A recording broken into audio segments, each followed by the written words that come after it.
బెజవాడలో వరద ఉధృతి అయితే కాస్తంత తగ్గింది. ఇప్పుడు అందరి ఫోకస్ కూడా పరిహారం మీద, ఆర్థికంగా కోలుకునే శక్తికి సంబంధించి చర్చ నడుస్తుంది. ఇప్పటికే కాస్తంత రిలీఫ్ అయితే ఇస్తున్నారట. చంద్రబాబు నాయుడు గారు చేస్తున్న సాయం అద్భుతం అంటూ పొగడ్తల జల్లైతే కురుస్తోంది.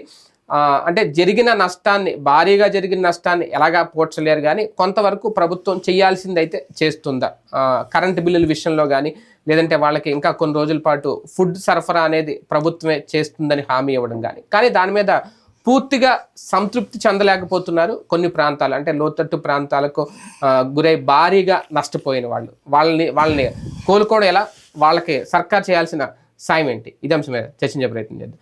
సరే, ఒక రకంగా కరెంటు బిల్లుకి చంద్రబాబు నాయుడు గారు ఒక ఆఫర్ ఇచ్చారనుకోవాలి. అంటే ఆఫర్ అంటే పూర్తిగా ఈ నెల కట్టద్దు అంటే ఓకే, రద్దు చేయొద్దు అంటే ఓకే, కానీ ఈ నెల మాత్రం పోస్ట్ పోన్ చేసి తర్వాత కట్టమని అనడం, అది సాయంగా చూడాలా, నిజంగా అది ఒక రిలీఫేనా కొంతవరకు అయినా?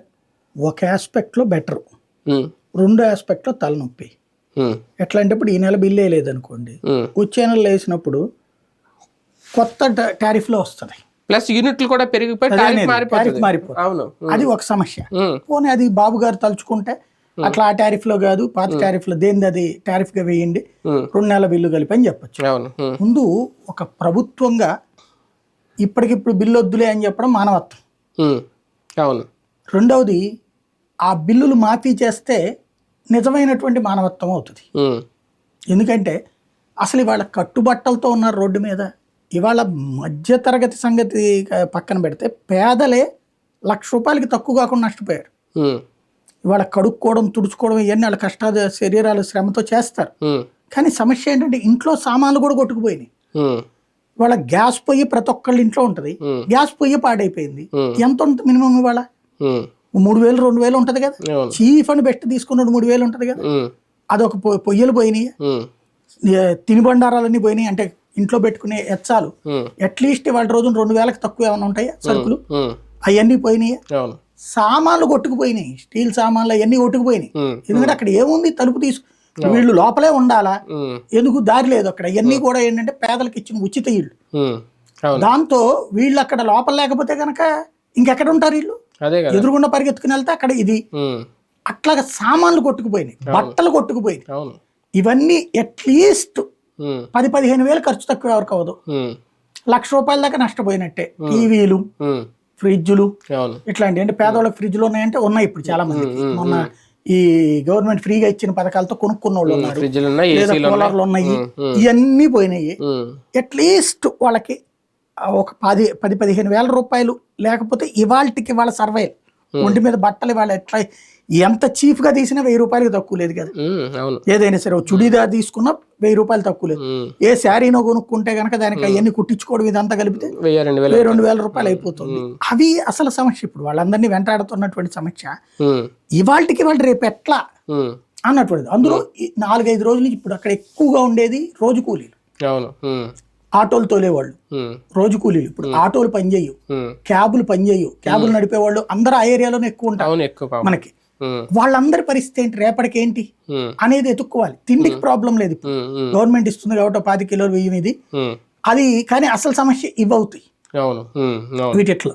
ఇంకొక ప్రధానమైనటువంటి సమస్య ఏంటంటే ఈ వ్యవహారానికి ముగింపు ఎక్కడ ఉంది.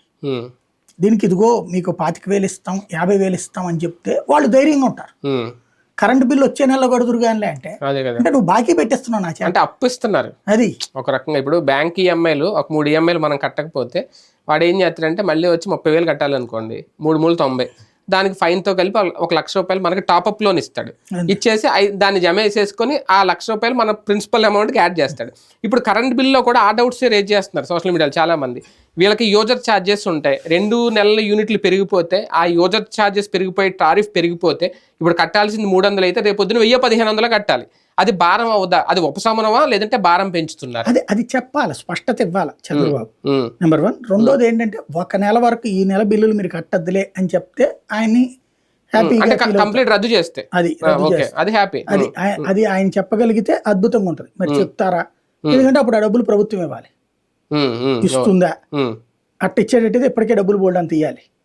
కాబట్టి ఏం చేస్తారో చూడాలి. కానీ ఇందులో కూడా ఏమన్నా పరిహారంలో టారిఫ్లు ఏమన్నా అమలు చేస్తే బాగుంటుంది. ఎందుకంటే చాలా మంది ఆ ఫుడ్ ప్యాకెట్లు వాటర్ ప్యాకెట్లతో మాకేమి ఇది ఇస్తున్నారు అంతవరకు అందుతున్నాయి తప్ప దానివల్ల మేము కోలుకోలేమని చాలా మంది మహిళలు బాధపడుతున్న పరిస్థితి. బేసిక్గా వరదల గురించి తెలిసిన వాళ్ళకి ఒక లెక్క ఉంటుందండి. నేను కొన్ని కనీసం 100కి తక్కువ కాదు వరదలు కవర్ చేసి 100 నుంచి 200, 250, 300 కవర్ చేసి ఉంటా.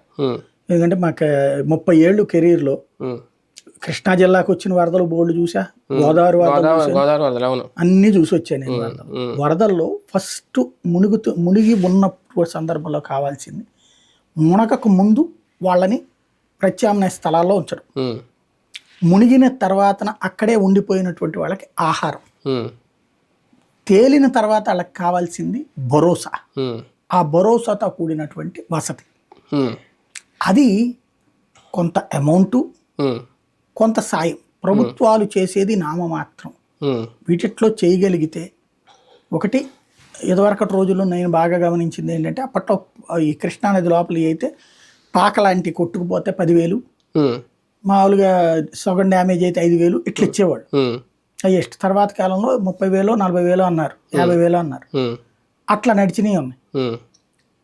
మిగతా వాళ్ళ సగం డ్యామేజ్ అయినటువంటి వాళ్ళకి తక్కువ ఉంటుంది అట్లా అన్ని ఇచ్చేవాళ్ళు. ఇప్పుడు ఇది అట్లా అనడానికి లేదు. ఇప్పుడు ఈ పాకలు ఉండే ఏరియా కాదు ఇవన్నీ పేదలదే, కానీ పక్కా నిర్మాణం అన్ని సిమెంట్ కన్స్ట్రక్షన్, పాకలే ఉండవు ఇప్పుడు సింగనగర్, ప్రకాష్ నగర్ ఇవన్నీ. కానీ సమస్య ఏంటంటే అందరూ పేదలు. ఇక్కడ వీటిలో దాదాపు 70% మంది పేదలే ఉంటారు.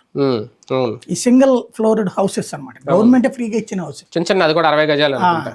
ఇప్పుడు వాళ్ళకి సామాన్లన్నీ పోయిన తర్వాత దాని పరిస్థితి ఏంటి అన్నది కదా భరోసా.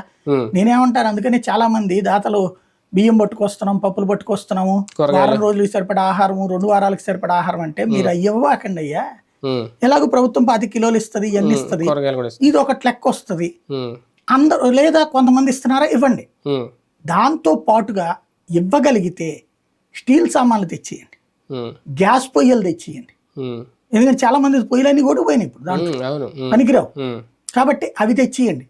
అట్లాంటి అవసరాలు తెచ్చేయండి. లేదా బట్టలు తెచ్చేయండి కొంచెం. ఎలాంటివి, ఇప్పుడు లాంగ్ షార్ట్ లాంటివి, టీ షర్ట్ లాంటివి, అట్లాంటివి తెచ్చియండి. లేడీస్ కి శారీస్ అంటే ఈ 1000 రూపాయల లోపు శారీస్ అయ్యన్నా ఉండేవి, లేదా ఈ కూడా ఇప్పుడు బ్లౌజెస్ అయ్యి వస్తున్నాయి కదా, ఇది రెడీమేడ్, అట్లాంటివి ఏమైనా ఇవ్వగలిగితే ప్రస్తుతం వాళ్ళు కొంత తేరుకుంటారు. మిడిల్ క్లాస్ వాళ్ళకి కూడా కొంత. అయితే ఇక్కడ అంటే ఈ ప్రాంతాలు మీ సింగనగర్ కానీ, ప్రకాష్ నగర్ కానీ, ఈ ప్రాంతాల్లో ఇంతకుముందు మా సైడ్ అయితే గోదావరి జిల్లాలో లంక గ్రామం మీరు చూస్తే ఇప్పటికీ కూడా తుఫాను బాధితుల నివాసాలు ఇలా అంటే ఏమంటారు ఇట్లా ఈ భవనాలు ఉంటాయి, తుఫాను బాధిత భవనాలు భారీగా ఉంటాయి, పెద్ద పెద్ద 2-3. ఇటువంటి జరిగినట్టు ఇమీడియట్గా అందులోకి వెళ్తారు, కూర్చుంటారు. ఇప్పుడు ఈ వాగు పరివాహక ప్రాంతాలు, ఇప్పుడు సింగనగర్ ఈ ప్రాంతాల్లో కూడా అటువంటి భవన సముదాయాలన్నా నిర్మించాల్సిన అవసరం ఏర్పడిందని అనుకోవచ్చా? ఖచ్చితంగా చేయాలి. ఎందుకంటే ఇదివరకటి రోజులు నేను కవర్ చేశాను. దివిసీమ ఉప్పెన వచ్చినప్పుడు ఆ తర్వాత దివిసీమ ఏరియాలో అట్లాంటివి కట్టారు. ఎన్ని అంతస్తులు ఉందంటే అప్పుడు ఎంత వరద వచ్చింది, 2 తాడి చెట్లు అంత ఎత్తునొచ్చి పడింది. అందుకని ఈ తుఫాను కేంద్రాలు కూడా ఇది అక్కడ వరదకి సంబంధించి పునరావాస దీని కింద కట్టించిన బిల్డింగ్లు అట్లాగే ఒక 15-20 అంతస్తులు అంత ఎత్తు ఉంటది అక్కడ. వాటిట్లో తర్వాత కొంతమంది స్కూల్ నడుపుకోవడం అట్లాంటివి చేశారు. కొన్ని శిథిలావస్థలో వదిలేశారు. అవి అట్లా పాడైపోయినప్పుడు దివసం ఉప్పిన వచ్చి 25 ఏళ్ళు అయిన సందర్భంగా నేను కవర్ చేశాను. అందుకని ఆ ఏరియాలో అబ్జర్వ్ చేశాను. అట్లాగే నేను మీరు చెప్పినట్టు గోదావరి ఏరియాలో కూడా చాలా పెద్ద భవనాలు, అంటే అత్యధిక వరద వచ్చినటువంటి ప్రాంతాన్ని లెక్కగట్టి అంతకంటే ఎత్తును కడతారు. అంటే ముందు ప్రాణాలతో అయినా వీళ్ళు సేఫ్ అయిపోతారు. అక్కడ కావాల్సిన మినిమం రిక్వైర్మెంట్ రెడీలో ఉంచాలి అన్నటువంటి ఒక ఫార్మాలిటీ. ఏది బియ్యాలు పప్పులు అట్లా ఉంచాలి. ఇప్పుడు అట్లాంటి ఏర్పాట్లు ఏమైనా చేయడం బెటర్ ఏమో. అయితే చెయ్యరు వీళ్ళు. ఎందుకు చెయ్యరు అంటే రియల్ ఎస్టేట్ మార్కెట్ పడిపోతుంది. ఇది చేశారంటే ఇదంతా వరద ముంపు ప్రాంతం అని అర్థం అవుతుంది కదా, అర్థమవుతుంది. అవును, కాబట్టి రియల్ ఎస్టేట్ పడిపోతుంది. లేకపోతే ఇప్పటికీ ఎన్నో సార్లు వచ్చినాయి వరద. కాకపోతే ఏంటంటే కంటిన్యూ వరద వచ్చే ఏరియా కాదు ఇది. సింగనగర్ ఇవన్నీ కూడా కంటిన్యూగా వచ్చేది కాదు. బుడమేరు మరి ఉగ్రరూపం దాల్చి కృష్ణానదిలోకి వెళ్ళలేని సందర్భంలోనే వస్తుంది. కృష్ణానదిలోకి వెళ్ళలేని పరిస్థితులు. ఒకప్పుడైతే కృష్ణానది కాదు, అటు వరదలు అయితే ఇటు వరదలు ఇటే ఎప్పుడు వస్తా ఉండే. ప్రతి ఏడాది నేను సిటీ కేబుల్లో ఉన్నప్పుడు ఏడాదికి 2 సార్లు కవర్ చేసేవాళ్ళం వరదలు. ఆ తర్వాత కాలంలో ఈ ఎప్పుడైతే ఈ డైవర్షన్ కెనాల్ కట్టారో అప్పటి నుంచి కొంత దారికి వచ్చింది పరిస్థితి. మళ్ళీ ఆ తర్వాత 2008లో ఒకసారి అట్లాగా ఇది 3వ అతి పెద్దది నేను చూసిన వాటిట్లో. అంటే ఎన్ని ఏళ్లలో? గత 20 ఏళ్లలో లెక్క. 20 ఏళ్లలో మూడవ అతి పెద్ద. అసలు బుడమేరు చరిత్రలోనే మూడవ అతి పెద్ద. బుడమేరు చరిత్రలో అత్యధికంగా 80,000 క్యూసెక్కుల నీళ్లు రాజశేఖర రెడ్డి టైంలో వచ్చినాయి. ఇప్పుడు ఇది 50,000 క్యూసెక్కుల నీళ్లు. కాబట్టి దాంతో పోల్చుకుంటే రెండోది ఇది, మూడుగా. 90లోనూ ఏదో ఒకసారి 38,000 క్యూసెక్కులు వచ్చినాయి. 98 ఆ టైం, 90లో అది ఇంకో మూడో స్థానం, ఇది రెండో స్థానం. కాబట్టి ఇంత స్థాయి వరద అన్నటువంటిది చూసాం. అంటే మరి పాస్ట్ జనరేషన్ ఏం కాదు, మన జనరేషన్ లోనే చూసాం 98 అంటే. అలా ఉన్నప్పుడు మరి కాస్త అలర్ట్ అవ్వాలి కదా కనీసం. 90 అన్నా ఇప్పుడు మన ఇదే మరీ పాస్ట్ నేను కవర్ చేసింది. మరి అలాంటప్పుడు ఖచ్చితంగా ఈ ప్రాంతాల్లో ఈ పునరావాస కేంద్రాల్లో భవనాలు ఏర్పాటు చేయాల్సిన అవసరం లేదా అంటున్నాను. అంటే నేను అనేది అదే, రియల్ ఎస్టేట్ పోతుంది అన్న దాంట్లో. ఇప్పుడు ఇది మీకు పునరావాస కేంద్రాలు ఎట్లుంటాయి అంటే తీరంలో చేస్తారు, ఇది తీరం కాదు కానీ లోతట్టు ప్రాంతంగా ఇప్పుడు గుర్తించాల్సిన అవసరం ఉందా? చేయాలి. అది చేశారంటే గనక మార్కెట్ డౌన్ అయిపోతుంది. లోతట్టు ప్రాంతంగా చేస్తే వీళ్ళు చేసిన పెద్ద మోసాలు బయటపడతాయి. ఇప్పుడు ఇదేమన్నారు, ఇదివరకు బుడమేరు డైవర్షన్ కెనాల్ వచ్చేసింది, అసలు బుడమేరుకు ముంపు లేదన్నారు.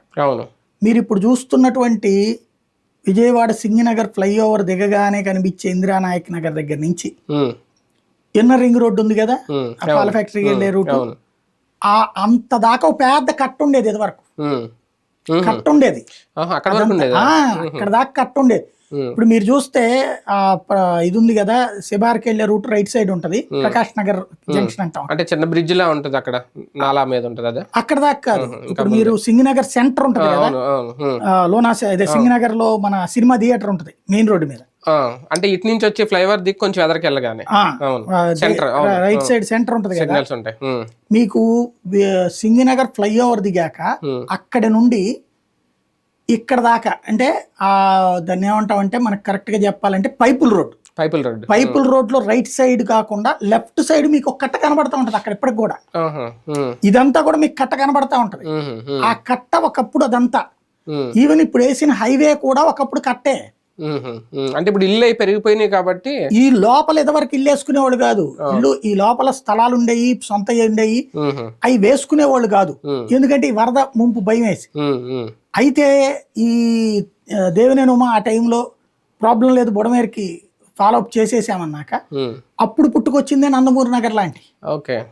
ఇప్పుడు ఆ ఏరియా కాస్ట్లీ అయిపోయింది, హైయెస్ట్ కాస్ట్లీ అయిపోయింది. ఆ ఏరియా ఇప్పుడు ఇందిరానాయక్ నగర్ ఇట్లాంటి వాటిలో పోలీసులకు ఎప్పుడో ఇస్తే వేసుకోలేదు వాళ్ళు ఇల్లు, చాలా ఏళ్లపాటు. ఇదంతా ప్రాబ్లం లేదు అన్నాక అక్కడ పెద్ద పెద్ద కన్స్ట్రక్షన్స్ వచ్చేసినాయి అవన్నీ. ఇవాళ మీరు చూస్తే వంతెన దాటిన దగ్గర నుంచి పెద్ద పెద్ద ఇల్లు కనబడతాయి, అన్ని కోట్ల పెట్టి కట్టించినటువంటి ఇల్లు కనబడతాయి. ఇవాళ అవన్నీ వరద బాధిత ప్రాంతం అయిపోయింది. ఇప్పుడు అక్కడ కనుక లోతట్టు ప్రాంతం కనుక చేస్తే అక్కడ శాశ్వత నిర్మాణాలు కట్టకూడదు లెక్క ప్రకారం. అదే కదా, అప్పుడు సమస్య అవుతుంది. విజయవాడ మొత్తం మీద రియల్ ఎస్టేట్ రంగాన్ని మీద ఒక ప్రభావం చూపిస్తుందా ఈ వరద?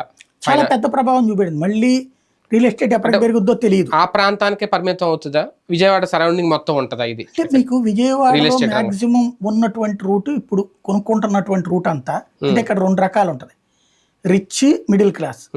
రిచ్ అంతా మీకు ఈ పెనమలూరు, కంకిపాడు, రామవరప్పాడు ఈ రూట్ కొంటున్నారు.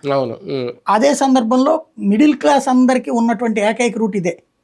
సింగనగర్ దాటిన తర్వాత ఉడా కాలనీ, ఇటు కూడా మచిలీపట్నం సైడ్ కూడా అదేదో ఉంటుంది, గంగూరు దాటిన తర్వాత అది కూడా ఎక్స్టెన్షన్ చేస్తున్నారు. అది కూడా రిచ్ దే. అంటే మీకు అదేంటంటే లాంగ్ కదా, ఊరికి లాంగ్ అంటే ఏ కారు ఉన్నటువంటి వాళ్ళు అటుకే ప్రయారిటిస్తారు, లేదా ఆ చుట్టుపక్కల ఉద్యోగాలు చేసేవాళ్ళు అక్కడ కొనుక్కోవడానికి ప్రయారిటిస్తారు. మీకు మధ్య తరగతి వాళ్ళకి ఎక్కువ మంది అంతా కూడా ఇక్కడే కొంటున్నారు.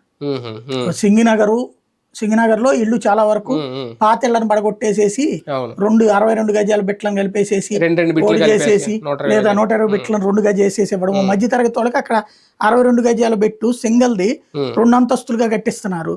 అది 50 లక్షలు 60 లక్షలు వస్తుంది. దాంతో అక్కడ తీసుకున్నటువంటి వాళ్ళు బోల్డ్ అంతమంది ఉన్నారు. అట్లాగే ఆ ఏరియాలో ఇప్పుడు ఉడా కాలనీ కావచ్చు, ఎన్జిఓ కాలనీ ఉంటుంది ఆ పక్కన, జర్నలిస్ట్ కాలనీ, ఇవన్నీ కూడా కన్స్ట్రక్షన్స్ పెరుగుతా ఇప్పుడు అది ఎక్కడ దాకా వెళ్ళిపోయింది, నున్న దాకా వెళ్ళిపోయింది. నున్నలో కూడా విపరీతంగా ఈ మధ్యకాలంలో నున్నలో విపరీతంగా కన్స్ట్రక్షన్ చేస్తున్నారు. బెజవాడలో కలిసిపోయింది దాదాపుగా మొత్తం. ఇప్పుడు మధ్య తరగతి అంతా ఆ ఏరియాని. ఇప్పుడు మధ్య తరగతికి భారీ స్ట్రోక్ ఇది. మధ్య తరగతి ఇప్పుడు ఇక ధైర్యం చేయలేరు ఇప్పట్లో, ఎందుకంటే మధ్య తరగతి అసలే భయంగా ఉంటాం. అట్లాంటిది ఇప్పుడు మధ్య తరగతి భారీగా దెబ్బతిన్నట్టు, రియల్ ఎస్టేట్ కూడా పడిపోద్దాము, ఆ ఇంపాక్ట్ సహజంగా ఉంటుంది. కానీ సర్కార్ ప్రభుత్వం బాధితులు ఆర్థికంగా కోలుకోవడానికి చేయాల్సిన సాయం ఏంటి ఇప్పుడు? ఏం చేద్దాం నాకైతే తెలియట్లేదు. యాక్చువల్గా అయితే గనక చిరు వ్యాపారులందరికీ తలకు ఒక 10,000 రూపాయలు క్యాష్ ఇచ్చేటట్టు ఉండాలా, ఓ 25,000 రూపాయలు ముద్రా లోన్స్ ఇప్పించేటట్టు ఉండాలి చిరు వ్యాపారులందరికీ. అది మినిమం. అట్లాగే ఈ పేదలకు వచ్చేటప్పటికి ఇంటికి కనీసం 15,000-20,000 25,000 ఇస్తే అవన్నీ సామాన్లు కొనుక్కోవడానికి ఉంటుంది. మధ్య తరగతికి ఆ రేంజ్లో ఇవ్వగలిగితే బాగుంటుంది. కానీ అంతమందికి ఇవ్వగలుగుతారా? 2.5-3 లక్షలు ఇల్లు అంటే 3 లక్షలు ఇంటూ 10,000 వేసుకుంటే ఎంత వెళ్ళిపోతుంది? ఈ కరెంట్ బిల్ అనేది అందరికేనా లేదంటే కొంత వరద ప్రాంతాలు? అంటే వరద ప్రాంతం రెడ్ జోన్ అని ప్రకటించారట, అంటే నీళ్లు బాగా మునిగిపోయిన ఇళ్ళకి. అంటే ఇన్ని యూనిట్లో కాల్చుకునే వాళ్ళకి అలా పెట్టారు? అలా ఏం లేదు. ఆ మునక ప్రాంతాలన్నీ కూడా, వరద ప్రాంతాలన్నీ కూడా. రైట్, చూద్దాం. ఒక రకంగా చంద్రబాబు గారు చేసిన సాయం అంటే కరెంట్ బిల్లు లాస్ట్ మంత్లో, ఈ మంత్ బిల్లు ఎవరు కట్టాల్సిన అవసరం లేదు, నెక్స్ట్ మంత్ కట్టాలి అనేది. అది కూడా రెడ్ జోన్గా ప్రకటించిన లోతట్టు ప్రాంతంలో మునకకు గురైన ప్రాంతం మాత్రమే. ఇది కొంతవరకు రిలీఫ్ ఇస్తుందా, లేదంటే రేపొద్దున అదే కొత్త ఇబ్బందులు తెచ్చిపెడుతుందా? దీనికి సంబంధించిన పూర్తి క్లారిటీ ఇస్తే బెటర్ ఏమో. దీని మీద ఎలాంటి యూజర్ ఛార్జెస్ ఉండవు అనేది. లేదు అనుకుంటే కనుక టారిఫ్ పెరిగిపోతే అది కూడా ఇబ్బంది. ఏది ఏమైనా ఆర్థికంగా సాయం అందించాల్సిన పరిస్థితి అయితే ఇప్పుడు వరద బాధిత ప్రాంతాల్లో కనిపిస్తుంది. మరి సర్కార్ ఇంకా మెరుగైన నిర్ణయాలు, మెరుగైన చర్యలు ఏ విధంగా ఉంటాయనేది చూద్దాం.